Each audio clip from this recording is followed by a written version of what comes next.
Good morning friends. இந்த video ஒரு வித்தியாசமான வீடியோ. இந்த வீடியோவில் நாம் எதை பற்றி பேச போகிறோம்? நான் ஒரு முக்கியமான விஷயத்தை பற்றி இந்த வீடியோவில் உங்களோட நான் பேச போகிறேன். என்னுடைய ஆரம்ப கட்டத்தில் இருந்த வீடியோக்கள் எல்லாம் பார்த்தீங்கன்னா, எடுத்த உடனே ஒரு 4-5 வீடியோவில் மாத்திரம் எங்கள் அந்த வீடியோ முடிஞ்சதுக்கப்புறம் வீடியோவை சப்ஸ்கிரைப் பண்ணுங்கள், லைக் பண்ணுங்கள், ஷேர் பண்ணுங்கள் அப்படின்னு சொல்லுவோம்.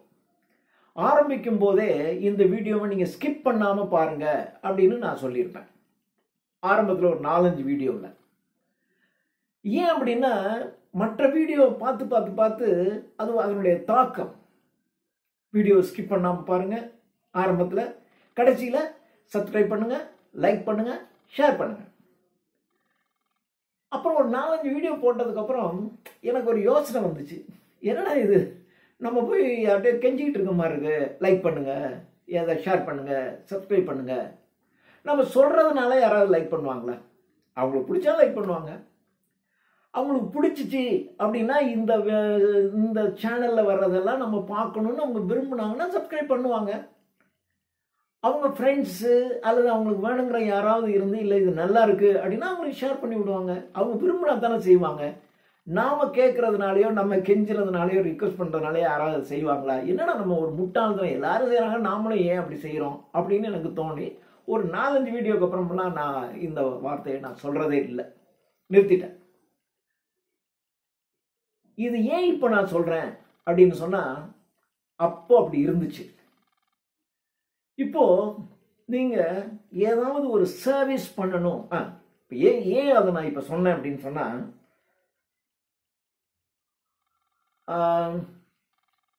இந்த வீடியோவை நான் முதல்ல அப்படி சொன்னேன். ஆனால் இப்போ நான் சொல்கிறேன், இந்த வீடியோவை நீங்கள் ஸ்கிப் பண்ணாமல் பாருங்கள்.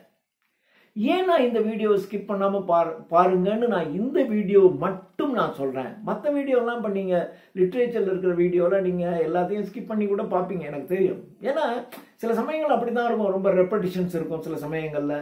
ஏன்னா நான் எந்த வீடியோவையும் அப்படியே ஒரு பிளான்டாலாம் உட்காந்துக்கிட்டு இப்படின்னா நான் செய்கிறதில்ல. நான் அப்படியே எடுத்துக்கிட்டு எனக்கு அப்படியே நான் தோன்றதை தான் நான் ரெக்கார்ட் பண்ணுவேன். என் வீடியோ நான் எடிட் கூட பண்ணுறதே இல்லை, எடிட்டே நான் பண்ண மாட்டேன். அப்படியே வீடியோ எடுத்து போட்டுறேன். அது ஒரு 2 மணி நேரம் வீடியோ வாங்கினாலும் 2 மணி நேரம் நான் என்ன பேசுகிறேனோ அதான் அப்படி தான் நான் எடுக்கிறேன். அதனால் நான் எடிட்லாம் பண்ணுறதில்ல. அதனால் நீங்கள் ஸ்கிப் பண்ணுற சுச்சுவேஷன் வந்தால் நீங்கள் ஸ்கிப் பண்ண தான் செய்வீங்க. ஆனால் நான் இந்த வீடியோவை நீங்கள் ஸ்கிப் பண்ணாமல் பாருங்கள் அப்படின்னு சொல்கிறதுக்காக தான் நான் இது செஞ்சேன். இது வரைக்கும் நான் சொல்லலை, இப்போ நான் சொல்கிறேன். ஏன் நான் சொல்கிறேன் அப்படின்னு சொன்னால், ஒருவேளை இந்த வீடியோவை நீங்கள் முழுசாக கேட்கும்போது உங்களுடைய வாழ்க்கையை மாற்றக்கூடிய ஏதாவது ஒன்று இதுக்குள்ளே இருக்குமோ என்று நான் நம்புகிறேன். அது உங்களுக்கு யூஸ்ஃபுல்லாக இருக்கும் என்று நான் நினைப்பதால் நான் இதை சொல்கிறேன். ரைட், இப்போ நான் விஷயத்துக்கு வரேன். சர்வீஸ். ஒவ்வொரு மனிதருக்கும் ஏதாவது ஒரு சர்வ் பண்ணணும். ஏன்னா நீங்கள் இந்த நாட்டில் பிறந்திருக்கீங்க, இந்த நாடு உங்களுக்கு என்னென்னமோ கொடுத்துருக்கு. அந்த நாட்டுக்கு நீங்கள் திரும்பி ஏதாவது செய்யணும்னா நீங்கள் ஒரு சர்வீஸ் பண்ணணும். சர்வீஸ் பண்ணணும் அப்படின்னா ஒரு இண்டிவிஜுவல் கேன் சர்வ். எப்படி பண்ணுறது? சாதாரண ஒரு மனிதன் அப்படி ரோட்டில் போய்கிட்டு இருக்கும்போதே யாராவது நம்ம வண்டியில் ஒரு லிஃப்ட் கேட்குறாங்க, கொடுக்குறீங்களா? அது ஒரு சர்வீஸ். ரோட்டில் போகும்போது அங்கே தண்ணீர் வீணாக போயிட்டே இருக்கிறத க்ளோஸ் பண்ணி வைக்கிறீங்களா? It's a service. நடந்து போயிட்டு இருக்கும்போது அங்கே ஒரு கண்ணாடி ஒரு முள் கிடக்குது, அதை எடுத்து ஓரமாக போகிறீங்களா? It's a service. வீட்டிலேயே கூட தேவையில்லாத ஒரு ரூமில் ஃபேன் ஓடுது, லைட் எரியுது, அதை நீங்கள் ஸ்விட்ச் ஆஃப் பண்ணுறீங்களா? இந்த நாட்டிற்கு அல்லது சுற்றுப்புற சூழலுக்கு நீங்கள் செய்கின்ற ஒரு மிகப்பெரிய சேவை. இதெல்லாம் இண்டிவிஜுவல் சர்வீசஸ். இதை செய்கிறதுக்கு ஒரு பெரிய பணம் காசுலாம் தேவையில்லை. ஆனால் நம்மக்கிட்ட கொஞ்சம் பணம் இருக்குன்னு வச்சுங்களேன், அப்போ நம்ம கொஞ்சம் சர்வீஸ் பண்ணலாம். ரொம்ப படிக்க முடியாமல் கஷ்டப்பட்டுட்டு இருக்கிறவங்களுக்கு, அந்த குழந்தைங்களுக்கு நம்ம படிப்புக்கு பணம் கட்டலாம், சிலருக்கு புத்தகம் வாங்கி கொடுக்கலாம். நம்மளால் முடிஞ்சது, நம்மக்கிட்ட என்ன பணம் இருக்கோ அதை மற்றவங்களுக்கு உங்களால் செய்ய முடியும். அது ஒரு சர்வீஸ். அப்போ கொஞ்சம் அது செய்யணும் அப்படின்னா இன்னும் கொஞ்சம் பணம் தேவை. ஆனால் அதில் கொஞ்சம் லிமிட் இருக்குது. இவ்வளோதான் நம்மளால் செய்ய முடியும். நம்மக்கிட்ட இருக்கிற ரிசோர்ஸ் இவ்வளோதான். இந்த ரிசோர்ஸை வச்சுக்கிட்டு திடீர்னு ஒரு 2 லட்ச ரூபாய்க்கு நீங்கள் ஒரு ப்ராஜெக்ட் செய்யணும்னா செய்ய முடியாது. ஒரு இன்ஜினியரிங் காலேஜில் படிக்கிற ஸ்டூடெண்ட்ஸும் பணம் கட்ட முடியல, ஒரு 60,000 ரூபா கட்டணும் அப்படின்னா அவ்வளோ நம்மளால கட்ட முடியுமா அப்படின்னா சொல்ல முடியாது. இதுக்கு அடுத்த லெவல், ஸோ ஒரு சர்வீஸ் சின்ன லெவல், அதுக்கப்புறம் கொஞ்சம் காசு இருந்தால் அதை விட கொஞ்சம் பெருசா, அல்லது உங்களுக்கு கொஞ்சம் இன்ஃப்ளூயன்ஸ் இருக்குன்னு வச்சிங்களேன். இப்போ நீங்கள் சொன்னால் 2 பேர் கேட்பாங்க. ஃபாரின்ல உங்கள் சொந்தக்காரங்க இருக்காங்க, தம்பி இந்த பொண்ணுக்கு வந்து மெடிக்கல் காலேஜ் சீட்டு கிடைச்சிருச்சு, ஆனால் அதனால பணம் கட்ட முடியல, அதுக்கு ஒரு 1 லட்ச ரூபா தேவைப்படுது, அந்த காலேஜ் பேரில் நீ அனுப்பிவிடு அப்படின்னு நீங்கள் யாருக்காவது சொன்னால் அவங்க செய்வாங்க அப்படின்னா அது ஒரு சர்வீஸ் தான். So it needs some influence. அல்லது சொசைட்டியில் கொஞ்சம் வசதியானவங்க இருப்பாங்க, உங்களுக்கு ரொம்ப வேணுங்கிறவங்களா தெரிஞ்சவங்களா இருப்பாங்க, நீங்கள் சொன்னால் கேட்பாங்க. அப்படின்னா அவங்ககிட்ட போய் கொஞ்சம் அவங்களுக்கு செஞ்சு கொடுங்களேன் அப்படின்னு சொன்னால் அவங்க கூட செய்வாங்க. இதுக்கு இட் நீட்ஸ் சம் இன்ஃப்ளூயன்ஸ். இதையெல்லாம் தாண்டி நீங்கள் சர்வீஸ் பண்ணுறதுக்கு you require something more, that is power. அந்த பவர் இருக்குன்னு வச்சுங்களேன். இப்போ நான் சொன்னேன், அந்த முதல்ல அந்த இன்ஃப்ளூயன்ஸ், ஒருத்தரை கூப்பிட்டு ரிக்வஸ்ட் பண்ணுறோம், அது நமக்கு தெரிஞ்சவங்களா இருக்கணும், நம்ம சொன்னால் கேட்குறவங்களா இருக்கணும், அவங்ககிட்ட சொன்னால் செய்வாங்க. உங்ககிட்ட ஒரு அதிகாரம் இருக்குன்னு வச்சுங்களேன், அவங்களுக்கு தம்பிங்க வாங்க இதை செய்யுங்க இப்படி சொல்கிற அதிகாரம் இருந்தால் அப்போ நீங்கள் இந்த சமுதாயத்திற்கு நீங்கள் எவ்வளோ சேவை செய்யலாம். That is power. ஒரு மந்திரி இருக்காரு, அந்த மந்திரி இப்போ சீஃப் மினிஸ்டர் ஸ்டாலின், அவர் வந்து ஒருத்தரை கூப்பிட்டு, ஒரு பெரிய கோடீஸ்வரரை கூப்பிட்டுங்க வாங்க இதை கொஞ்சம் செய்யுங்க அப்படின்னா செய்வாங்க. ஏன்னா அவர்கிட்ட அதிகாரம் இருக்கு இல்லையா? அப்போ வி நீட் பவர். பவர் இருந்துச்சுன்னா நிறைய செய்யலாம். அந்த பவர்ல 2 டைப் ஆஃப் பவர் இருக்கு. ஒன்று political power, another is official power. Political power அப்படின்னா நீங்க ஒரு பாலிடிக்ஸ்ல நீங்க ஒரு மந்திரியா இருக்கணும், அல்லது எம்எல்ஏ எம்பியா இருக்கணும், அல்லது ஒரு பெரிய ஆளா இருக்கணும் பாலிடிக்ஸ்ல. அப்போ இனிமே நீங்க பாலிடிக்ஸ்ல அப்படி ஒரு பவர்ஃபுல் பொசிஷனை அடையிறது அப்படிங்கிறது அது நிறைய விஷயம் இருக்கு. நம்ம அதுக்குள்ள ஒரு பாலிடிக்ஸ்ல சேரணும், எவ்வளோ விஷயங்கள் இருக்கு, எல்லாத்தையும் தாண்டி மேலே வந்து அந்த லெவலை அடையிறது அது ஒரு வகை, சிலர் அடையலாம். இன்னொரு வகை இருக்கு, that is the official power. You must be, இப்போ ஒரு மினிஸ்டர் அவர் ஒரு காரியத்தை செய்யறதுனா கூட, இந்த ஜனங்களுக்கு செய்யறதுனால கூட த்ரூ தி ஆஃபீஸ் தான் அவர் செஞ்சாங்க இல்லையா? அந்த ஆஃபீஸில் இருக்கிற ஒரு ஹையஸ்ட் பவரில் இருக்கிற ஒருத்தர் கூப்பிட்டு தான் இதை நீங்கள் இப்படி செய்யுங்க அப்படின்னு சொல்லணும். அப்போ அவர் சொன்னாலும் அதை செய்கிற எக்ஸிக்யூட் பண்ணுற இடத்துல இருக்கிறவங்க யாரு? ஒரு ஹையர் அஃபீஷியல். அந்த ஹையர் ஆஃபீஸர் அல்லது அந்த ஹையர் அஃபீஷியல் அவங்களுக்கு தான் power. Especially the IAS officer or the IPS officer. இந்த ஐஏஎஸ் ஐபிஎஸ் ஆஃபீஸராக இருந்துட்டீங்கன்னு வச்சுங்களேன், அப்போது நீங்கள் தான் எக்ஸிக்யூட்டிவ் அத்தாரிட்டி, நீங்கள் தான் the head of the district, அந்த மாவட்டத்தினுடைய தலைமை பொறுப்பு உங்களது. ஒரு மந்திரியை நினைச்சானா உங்கள் மூலமாக தான் அவர் செய்யணும். அவர் தப்பாக சொன்னால் முடியாது என்று சொல்வதற்கு உங்களுக்கு உரிமை இருக்கு. இது மக்களை பாதிக்கும், வேண்டான்னு சொல்றதுக்கு ரைட் இருக்கு. அவர் உங்களை மீறி அவர் செய்ய முடியாது. உங்களை மீறி செய்யணும்னா உங்களை அவர் டிரான்ஸ்ஃபர் பண்ணி வேற ஒரு இடத்துக்கு தள்ளிடுவார். அது தள்ளுவார்.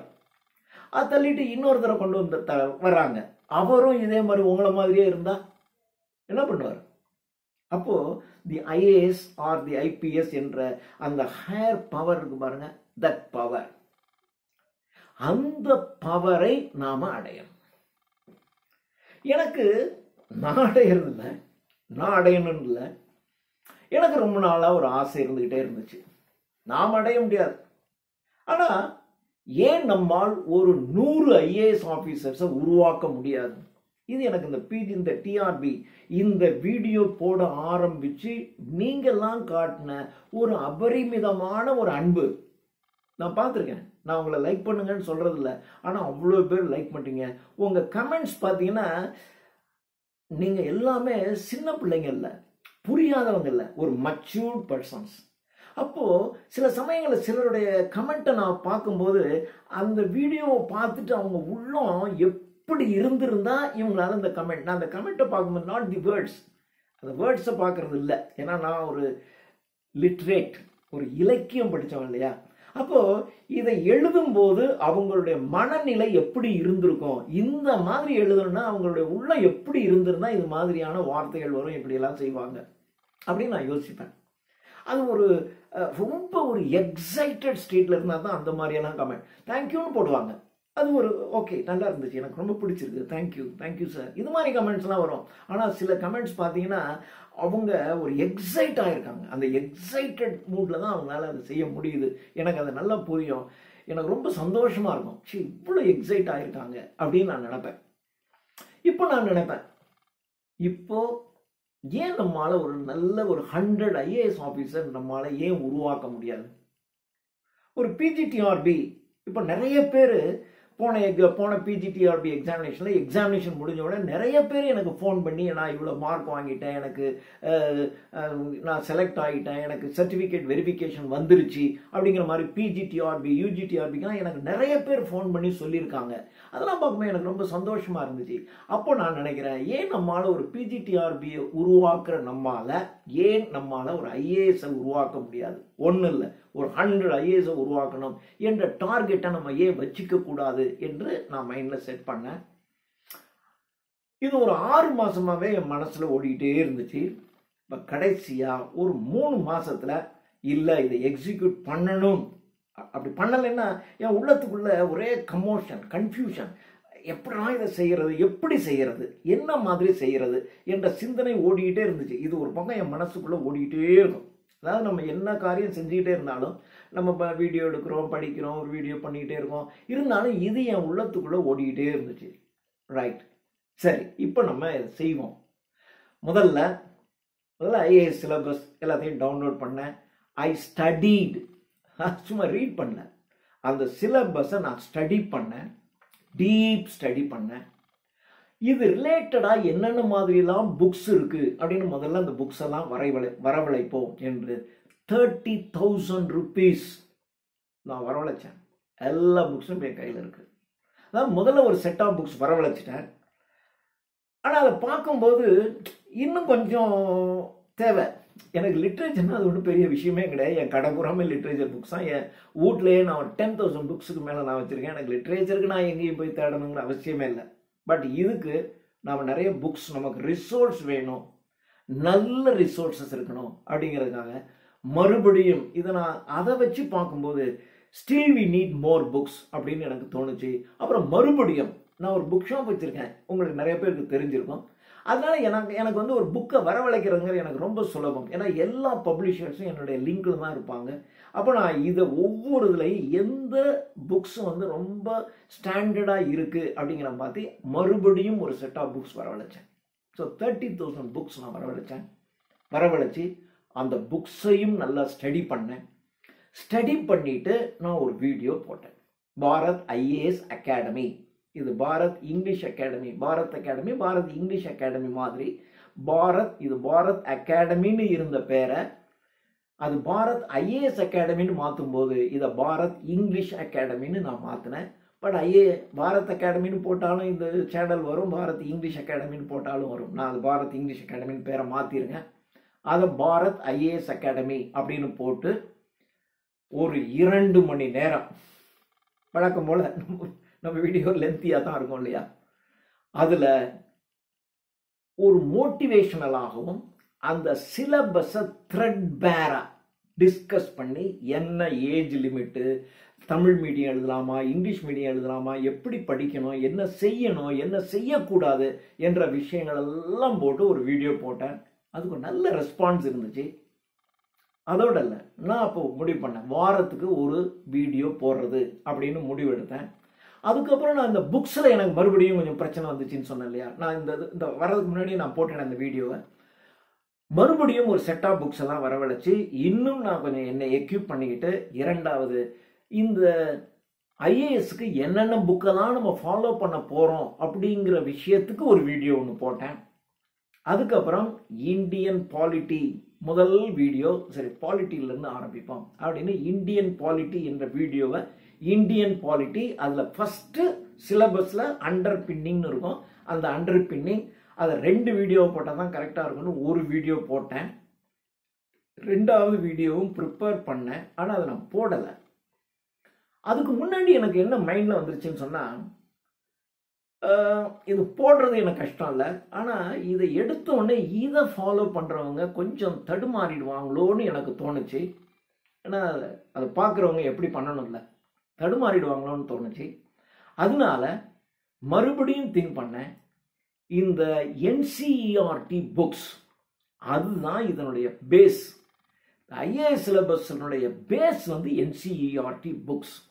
ஸோ NCERT புக்ஸில் இருக்கிற economics, politics, history, geography, fine arts, environment, இந்த 6 டாப்பிக்கும் ஒரு 8th 9th 10th 11th 12th இருக்கிற புக்ஸில் இருக்கிற இந்த போர்ஷன்ஸ் இருந்தா இது பார்க்கறது இப்போ நம்ம போடுற வீடியோ ரொம்ப சுலபமாக இருக்கும் அப்படின்னு மறுபடியும் எனக்கு தோணுச்சு. இப்போ NCERT புக்ஸையும் போட்டுட்டு அதுக்கு சைமல்டேனியஸா நம்ம இந்தியன் பாலிட்டி என்ற இந்த புக்கையும் போடுறது அப்படின்னு நான் தீர்மானிச்சிருக்கேன். ஸோ இப்போ NCERT புக்குங்கிறது சும்மா 8th 9th 10th 11th 12th. So பாலிட்டிங்கிறது ஒரு 10th 11th 12th ஆரம்பிக்குது, எக்கனாமிக்ஸ் ஒரு போர்ஷன் ஆரம்பிக்குது, ஹிஸ்ட்ரி ஜியாகிரபிங்கிறது 6th இருந்தே ஆரம்பிக்குது. ஸோ இதெல்லாம் கொஞ்சம் இதையும் போட்டுக்கிட்டு இது ரிலேட்டடாக, ஏன்னா அது வந்து NCERT புக் மாத்திரம் படித்தா போதாது, அப்போ அதை விட நம்ம ஹையராக ப்ரிப்பேர் பண்ணோம். அப்போ NCERT புக்கை போட்டால் ஒரு சின்ன பேஸ் கிடைக்கும்.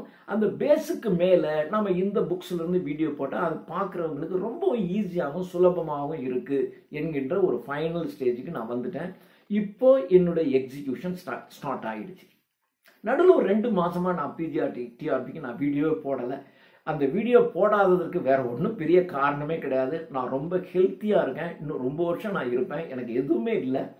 நான் இதை பற்றின வேலை மட்டுமே ஒரு நாளைக்கு 18 to 19 hours, ஒரு 5 to 6 ஹவர்ஸ்க்கு மேலே தூக்கமே எனக்கு வராது. இதை பற்றியே யோசிச்சுக்கிட்டே இருப்பேன், இதை என்ன செய்யலாம், எப்படி பண்ணலாம், என்னென்ன மாதிரியெல்லாம் பண்ணினா இறங்கும் சரியாக இருக்கும்.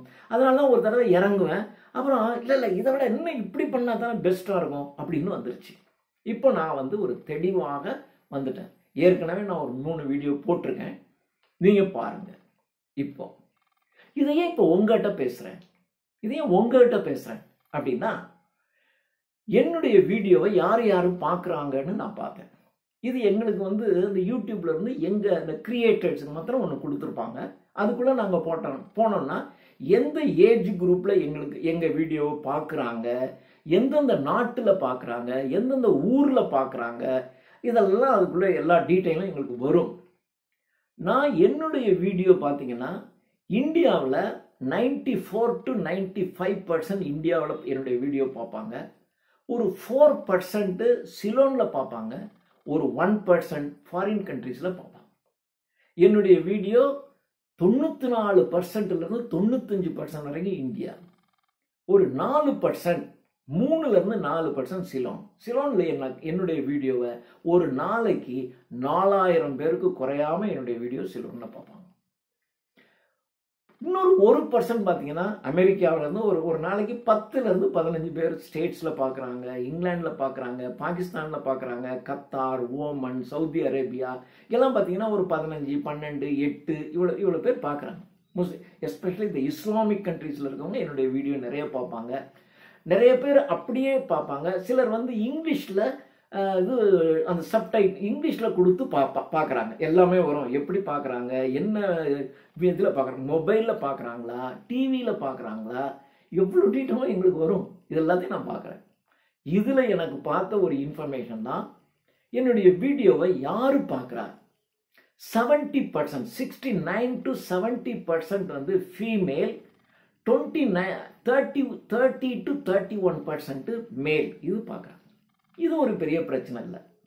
ஏஜ் குரூப் 18லேருந்து 24 வயசு வரைக்கும் உள்ளவங்க 12%, 25லேருந்து 34% வரைக்கும், 34 ஏஜ் வரைக்கும் 25 to 34 ஏஜ் வரைக்கும் என்னுடைய வீடியோ பார்க்குறவங்க 45% அந்த ஏஜ் குரூப். 35லேருந்து 44 வரைக்கும் ஒரு 35% பார்க்குறாங்க. அப்புறம் 45லேருந்து 60 வரைக்கும், 60லேருந்து 60க்கு மேலே என்னுடைய வீடியோ 2% பார்க்குறாங்க. எதுக்காக பார்க்குறாங்கன்னு எனக்கு தெரியல, ஆனால் பார்க்குறாங்க. 65க்கு மேலே பார்க்குறாங்க. 18 வயசுக்கு கீழே பார்த்தீங்கன்னா கொஞ்சோண்டு பேர் பார்க்குறாங்க. அந்த 18 வயசுக்கு கீழே இருக்கிறவங்க அப்போ தான் காலேஜில் ஏதாவது first year second year join பண்ணியிருப்பாங்க போல இருக்கு, அந்த பிள்ளைங்க பார்ப்பாங்க. அவ்வளோதான். இதுதான் என்னுடைய டேட்டா. இது எதுக்காக அவன் எனக்கு கொடுக்குறாங்க அப்படின்னு கேட்டால், இந்த ஏஜ் குரூப் தான் உங்களுக்கு நிறைய பார்க்குறாங்க. அப்போ அவங்களுக்கு தகுந்த மாதிரி நீங்கள் வீடியோ போடுங்க. இது எல்லாருக்குமே, இந்த வீடியோ போடுற எல்லாருக்குமே இந்த டேட்டா கிடைக்கும். அவங்க வந்து தன்னுடைய வீடியோவை எந்த ஏஜ் குரூப்பில் பார்க்குறாங்கன்னு பார்த்து அவங்களுக்கு பிடிச்ச மாதிரி வீடியோ போடணும்ல. அதுக்கு தான் அவங்க இந்த டேட்டாலாம் அந்த யூடியூப் கம்பெனியை நமக்கு தருது. இப்போ நான் இதை பார்த்தேன். என்னுடைய வீடியோ பார்க்குறவங்க 25 to 34 இயர்ஸ் உள்ளவங்க 45% இருக்காங்க. இப்போ ஐஏஎஸ் எழுதுறதுக்கு ஏஜ் லிமிட் 21 to 32, 21 வயசுலேருந்து 32 வயசு வரைக்கும் நீங்கள் ஐஏஎஸ் எழுதலாம். அப்போ 25 to 34னா இதில் நிறைய பேர், இந்த 45%ல more than 30 to 35% are eligible to appear for IAS. இதை நான் புரிஞ்சுக்கிட்டேன். இன்னொன்று இருக்கு, 32ங்கிறது ஓகே. ஓபிசி கம்யூனிட்டி யாருன்னா அவங்க 35 வரைக்குமே எழுதலாம். அப்போ இந்த 25 to 34 இருக்க 45% eligible to appear for this IAS IPS examination. நாம ஏன் இவங்களை தயார் பண்ணக்கூடாது என்று எனக்கு தோணுச்சு. அப்புறம் 35 to அதுலயும் வச்சுங்க 35 வரை ஓபிசி. எஸ்சி எஸ்டியா இருந்தால் 37 இயர்ஸ் வரைக்கும் இருக்கு. பிசிக்கலி ஹேண்டிகேப்டா இருந்தாங்க 42 இயர்ஸ் வரைக்கும் இருக்கு. ஸோ என்னுடைய சப்ஸ்கிரைபர்ஸ்ல மேஜர் பெரும் பகுதியினர், more than 50% are eligible to appear for this examination. இப்போ நான் எங்க வந்திருக்கேன்னு உங்களுக்கு புரியும் நான் நினைக்கிறேன். நீங்க எல்லாமே எலிஜிபிள். சார் பிஜிடிஆர்பிக்கே நான் சிரமப்பட்டு இருக்கேன், நான் எங்க சார் ஐஏஎஸ் கிடையாது எப்படின்னு நான் உங்களுக்கு சொல்றேன். என்னுடைய சேனல் நீங்க அந்த ஒரு வீடியோ நீங்க பாருங்க. இதை பார்த்துட்டு அப்புறம் உங்களுக்கு டைம் இருக்கும்போது பாரத் ஐஏஎஸ் அகாடமி உள்ள போங்க. அதுல ஐஏஎஸ் நம்மை விட்டால் வேறு யார் அப்படின்னு நான் ஒரு மோட்டிவேஷனல் வீடியோ மாதிரி நான் சொல்லியிருக்கேன். அந்த விஷயத்த நான் சும்மா ஒரு ஷார்ட்டா சொல்றேன். மொத்தம் ஐஏஎஸ்க்கு ப்ரிலிமினரி, மெயின் அப்படின்னு 2 எக்ஸாமினேஷன். இந்த மெயின் எக்ஸாமினேஷன் பாஸ் பண்ணீங்கன்னா ஒரு இன்டர்வியூ இருக்கும். இன்டர்வியூக்கு போயிட்டீங்க அப்படின்னாவே அப்புறம் அதில் கொஞ்சம் ஃபில்டர் பண்ணுவாங்க, வந்துடலாம். ப்ரிலிமினரி என்பது 2 பேப்பர், மல்டிபிள் சாய்ஸ் தான். இதில் ஒரு பேப்பர் எலிஜிபிலிட்டி டெஸ்ட். அதில் வந்து ஜஸ்ட் 33% வாங்கினீங்கன்னா யூ ஆர் எலிஜிபிள். அப்போ ஒரே ஒரு பேப்பர் தான் நீங்கள் பண்ண போறீங்க ப்ரிலிமினரி. ஓகே, அப்போ ப்ரிலிமினரி ஈஸி. இது 2 பேப்பர்ல ஒன்று eligibility test, just score that minimum marks.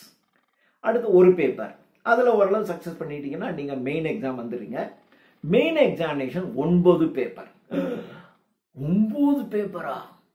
அதுலேயும் நான் சொல்கிறேன், அதுலேயும் 2 பேப்பர், ஒரு பேப்பர் இங்கிலீஷ். இந்த 9 பேப்பருமே ரிட்டன் தான். இதில் 2 பேப்பரில் ஒன்று இங்கிலீஷில் இருக்கும், இன்னொன்று தமிழில் இருக்கும். இந்த ஒன்று தான் இங்கிலீஷ். நீங்கள் எல்லாத்தையுமே தமிழ் மீடியத்தில் வேணாலும் எழுதலாம். சரி, இந்த தமிழ் இங்கிலீஷ், தமிழ் ஒரு பேப்பர், இங்கிலீஷ் ஒரு பேப்பர், 2 பேப்பர். இந்த 2 பேப்பருமே எலிஜிபிலிட்டி டெஸ்ட். ஜஸ்ட் அந்த மினிமம் மார்க் வாங்கினீங்கன்னா போதும். இதனுடைய சிலபஸ் பார்த்தீங்கன்னா சும்மா 10th 11th படிக்கிற பசங்க சிலபஸ் தான்.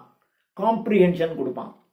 2க்கும் என்னன்னா சிலபஸ் ஒன்று, இதுக்கும் சிலபஸ் ஒன்று, அதுக்கும் சிலபஸ் ஒன்று. இது நீங்கள் தமிழ் எழுத போறீங்க, இதில் இங்கிலீஷ் எழுத போறீங்க. சிலபஸ் பார்த்தீங்கன்னா வரிக்கு வரி அப்படியே இருக்கும் சிலபஸ். யோசிச்சு பாருங்க, இந்த 2 பேப்பரும் ஒன்றுமே இல்லை. காம்ப்ரிஹென்ஷன் ஒரு பேசேஜ் கொடுத்துருப்பாங்க, கீழே 5 கேள்வி கேட்பாங்க. இந்த கேள்விக்கான பதில் அந்த காம்ப்ரிஹென்ஷனில் எங்கே இருக்குன்னு பார்த்து எழுதணும்.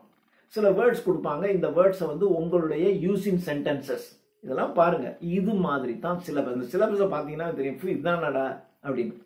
நான் ஏன் உங்களை மோட்டிவேட் பண்ணுறேங்கிறதுக்காக, நான் ஒன்றும் மோட்டிவேட் பண்ணேன், நான் சொல்கிறத கேட்டிங்கன்னா நீங்கள் மோட்டிவேட் ஆவீங்க. அவ்வளோதான், 2 பேப்பர் ஓவர். இன்னொரு 2 பேப்பர் உங்களுடைய 2 பேப்பர் ஆச்சா. 3வது எஸ்ஏன்னு ஒரு பேப்பர் இருக்கு. அந்த எஸ்ஏங்கிற பேப்பருக்கு நான் ஒரு வீடியோ போட்டிருக்கேன். எஸ்ஏ அப்படின்னு நான் ஒரு வீடியோ பாரத் ஐஏஎஸ் அகாடமியில் அந்த எஸ்ஏ பேப்பருக்கு ஒரு வீடியோ போட்டிருக்கேன். அதில் கடந்த 6 வருஷத்தில் என்ன கொஸ்டின், இந்த 6 கொஸ்டின்ஸையும் வச்சு ஒரு டிஸ்கஷன் பண்ணிருங்க. அதை நீங்கள் பாருங்க. அதுக்கு நீங்கள் வந்து இந்த புக்கை படிக்கலாம், எந்த புக்கையும் படிக்க வேண்டாம், உங்களுடைய நாலேஜ் போதும். அது எப்படி கேட்குறேன்னா, பார்ட் ஏ 4 கொஸ்டின் இருக்கும், நீங்கள் ஒரு எஸ்ஸே எழுதணும். பார்ட் பி 4 கொஸ்டின் இருக்கும், நீங்க ஒரு எஸ்ஸே எழுதணும். ஸோ பார்ட் ஏல ஒரு எஸ்ஸே, பார்ட் பில ஒரு எஸ்ஸே, 2 எஸ்ஸே எழுத போறீங்க. ஒரு எஸ்ஸே ரவுண்ட் அபவுட் 1000 வேர்ட்ஸ் இருக்கணும், ஒரு 1000 வார்த்தைகள் இருக்கிற மாதிரி ஒரு எஸ்ஸே. இவ்வளவுதான். உங்களை மாதிரி பக்கமெல்லாம் எழுத சொல்லலை. ஆனால் அந்த எஸ்ஸே எழுதும்போது இந்த டாப்பிக்கை பற்றி நீங்கள் எந்த அளவுக்கு தெரிஞ்சிருக்கீங்க அப்படின்னு பார்ப்போம். ஒன்றும் உதாரணத்திற்கு இப்போ நேற்று நான் ஒரு வீடியோ போட்டேன் நம்ம பாரத் அகாடமி சேனலில், யூ அண்ட் அட்டாமிக் பாம். இதில் இருக்கிறத வச்சு நீங்கள் சில பாயிண்ட்ஸ் எல்லாம் நீங்கள் எடுத்துக்கலாம். ஸோ இப்போ நீங்கள் என்னெல்லாம் படிக்கிறீங்க, அதான் நான் அந்த வீடியோ, அந்த எஸ்ஸேங்கிற ஒரு வீடியோ நீங்கள் கேளுங்க. அதில் நான் சொல்லியிருப்பேன், இது மாதிரி டாக்டர் ராதாகிருஷ்ணன் இந்த மாதிரி பெரிய பெரிய ஆட்கள்லாம் எஸ்ஸேலாம் எழுதியிருப்பாங்களே, அதெல்லாம் நான் ஒரு படித்து அப்படியே தமிழில் இப்போ இதுலையாவது லைன் பை லைன் சொல்கிறேன். அதெல்லாம் லைன் பை லைன் சொல்லணுங்கிற அவசியம் இல்லை. அப்படியே அதை பற்றி நான் உங்களுக்கு ஒரு டிஸ்கஷன் சும்மா பேசிகிட்டு இருந்தாவே, இதெல்லாம் காதில் வாங்கினீங்கன்னாவே அந்த எக்ஸாமினேஷன்லாம் நீங்கள் ஈஸியாக ஃபேஸ் பண்ணலாம். அதுக்கு நீங்கள் ஒரு ஸ்ட்ரெயினே பண்ண வேண்டாம்.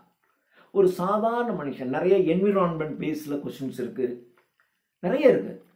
அப்போது அந்த மாதிரி உங்களுக்கு போகும். நீங்கள் 2 எஸ்ஸே எழுதலாம். இதுக்கும் நீங்கள் எந்த புக்கும் படிக்க வேண்டாம். ஸோ 2 பேப்பர் ஜஸ்ட்டு அந்த பாஸ் பண்ணணும், அவ்வளோதான். இதுக்கு மார்க் உண்டு. இது உங்களுக்கு ரேங்க்குக்கு இந்த மார்க் சேரும். ஆனால் இதுக்குன்னு நீங்கள் தனியாக படிக்கணுங்கிற அவசியம் இல்லை. ஜென்ரலாக உங்களுடைய நாலேஜ் இம்ப்ரூவ் பண்ணிக்கிட்டே இருந்தீங்கன்னாவே போதும். எதையும் போட்டுக்கிட்டு நீங்கள் பை ஹார்ட் பண்ணிக்கிட்டுலாம் இருக்கணுங்க அவசியம் இல்லை. அப்படியே 10 விஷயத்தை நீங்கள் கேள்விப்பட்டுக்கிட்டே இருந்தீங்கன்னா இதெல்லாம் வச்சு நீங்கள் அந்த எஸ்ஸே எழுத முடியும். நீங்கள் வேணால் அந்த வீடியோவை நீங்கள் பாருங்கள். அதில் நான் ஒவ்வொரு டாப்பிக்காக நான் டிஸ்கஸ் பண்ணுறேன். நீங்கள் பாருங்கள் அது எவ்வளோ ஈஸியாக இருக்குன்னு. அப்போ ஒரு பேப்பர் ஆச்சா, 3 பேப்பர் ஆகிடுச்சா, ஒன்றும் பெரிய விஷயம் இல்லை. இன்னொரு 2 பேப்பர் ஆப்ஷனல் சப்ஜெக்ட்னு இருக்குது. அந்த ஆப்ஷனல் சப்ஜெக்ட்டுங்கிறது நீங்கள் என்ன மேஜர் எடுத்திருக்கீங்களோ அந்த மேஜரில் 2 பேப்பர். இங்கிலீஷ் லிட்ரேச்சர்னா English literature 2 paper. Tamil literature படித்த ஸ்டூடெண்ட் இருந்து அவன் ஐஏஎஸ் போகிறாங்கன்னு வச்சுக்கலாம், அவங்களுக்கு தமிழ் லிட்ரேச்சரில் 2 பேப்பர் இருக்குது. ஒரு பிஏ ஹிஸ்ட்ரி படிக்கிற ஸ்டூடெண்ட் அவங்களுக்கு ஹிஸ்ட்ரியில் 2 பேப்பர் இருக்குது. காமர்ஸ் ஸ்டூடெண்ட்ஸ் 2 காமர்ஸ் பேப்பர் இருக்குது. இன்ஜினியரிங் படிக்கிறவர் அவருக்கு இன்ஜினியரிங்கில் 2 பேப்பர் இருக்குது. ஸோ நீங்கள் என்ன அதில் எல்லாத்துலேயே கிட்டத்தட்ட நிறைய 2 பேப்பர் இருக்கும். காமர்ஸில், எக்கனாமிக்ஸில், ஹிஸ்ட்ரியில், ஜியாகிரஃபியில், பாலிட்டிக்ஸில், தமிழில், இங்கிலீஷில், சான்ஸ்கிரிட்டில், தெலுங்கில் எல்லாத்துலேயும் 2 பேப்பர். இப்போ நம்ம இங்கிலீஷ் லிட்ரேச்சர் ஸ்டூடெண்ட்ஸ், அப்போ நம்ம என்ன பண்ணுவோம், நம்ம லிட்ரேச்சர் பேப்பர் 2 இருக்குது, அதை எடுப்பீங்க. இப்போ எப்படி பிஜிடிஆர்பிக்கு ஒரு சிலபஸ் கொடுத்துருக்காங்கன்னா இது மாதிரி தான் ஒரு சிலபஸ் கொடுத்துருக்கான், அவ்வளோதான். நீங்கள் அதை பார்த்தீங்கன்னா தெரியும், அதில் நிறைய நீங்கள் படித்தது தான் உள்ளே இருக்கும், மீது படிக்காத கொஞ்சம் இருக்கும், அதை நம்ம ப்ரிப்பேர் பண்ணிக்கலாம், ஒன்றும் கஷ்டம் இல்லை. ஸோ அந்த 2 பேப்பரும் உங்களுக்கு சிரமம் இருக்காது. இப்போ நான் சொல்ல பாருங்கள். ஸோ ப்ரிலிமினரியில் ஒரு பேப்பர், ஜஸ்ட் ஒரே ஒரு பேப்பர் தான், அது மல்டிபிள் சாய்ஸ் கொஸ்டின். அதில் நம்ம செலக்ட் ஆகி உள்ளே வந்துடலாம். உள்ளே வந்துட்டா இதில் 5 பேப்பருக்கு உங்களுக்கு பெரிய கஷ்டம் இல்லை. 2 எலிஜிபிலிட்டி டெஸ்ட்டு, ஒரு essay paper, 2 optional subject paper. அப்போ இங்கே எங்கே ப்ராப்ளம் அப்படின்னா 4 பேப்பர் தான். ஜென்ரல் ஸ்டடீஸ் 1, ஜென்ரல் ஸ்டடீஸ் 2, 3, 4 இந்த 4 பேப்பர் தான் நீங்கள் படிக்க போகிறீங்க. இந்த 4 பேப்பரும் எதில் இருக்குன்னா history, geography, fine arts, politics. பாலிட்டிக்ஸ்னால் கட்சி அரசியல் கிடையாது.